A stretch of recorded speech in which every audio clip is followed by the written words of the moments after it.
আসসালামু আলাইকুম রহমতুল্লাহ। সকলকে জানাচ্ছি নিউ সোনালী হাঁসের খামার অ্যান্ড হ্যাচারির পক্ষ থেকে আন্তরিক শুভেচ্ছা। দর্শক, আজকে একটা গুরুত্বপূর্ণ বিষয় নিয়ে আপনাদের সাথে বিস্তারিত আলোচনা করার চেষ্টা করব। সেটি হচ্ছে যে খামারের যে ব্যবস্থাপনা রয়েছে এবং তার সাথে যে আপনার কর্মকাণ্ডগুলো রয়েছে সেগুলো বিষয়ে একটু ধারণা দিব।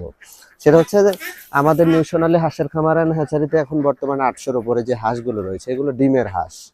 এই হাঁসগুলো আমরা হচ্ছে যে খুব সুন্দরভাবে নার্সিং করছি, কারণ এই হাঁসগুলো থেকে পরবর্তীতে আমরা ডিম উৎপাদন করে সেগুলো থেকে বাচ্চা উৎপাদন করব। এখন শীতের জন্য আমাদের হ্যাচিং বন্ধ আছে, আমরা জানুয়ারিতে বাচ্চা পাবেন আপনারা। দর্শক, আজকে আসলে আলোচনা করব হাঁসের যে বিভিন্ন কাজগুলা রয়েছে বা অ্যাক্টিভিটিস গুলা রয়েছে সেগুলো।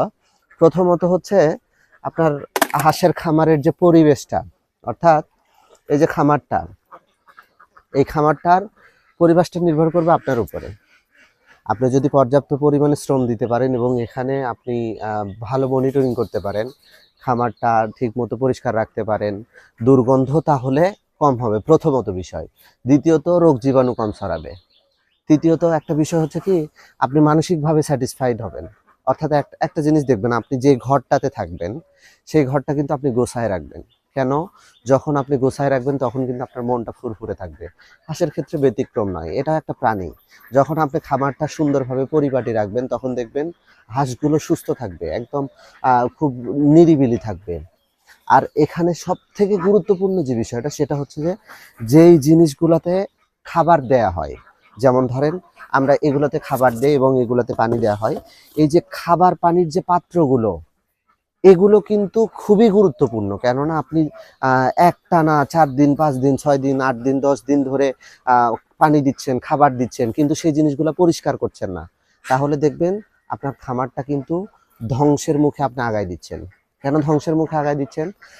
একটা কথা মনে রাখবেন, যখন আপনি একটা ধারালো দা বা একটা যে কোনো কাটার যন্ত্রকে যদি আপনি ফেলে রাখেন তাহলে কিন্তু সেখানে মরিচা ধরবে। আর যদি প্রতিদিন কাজ করেন তাহলে সেটা কিন্তু খুবই ভালো কাজ করবে, দেখবেন ধারটা ভালো থাকবে।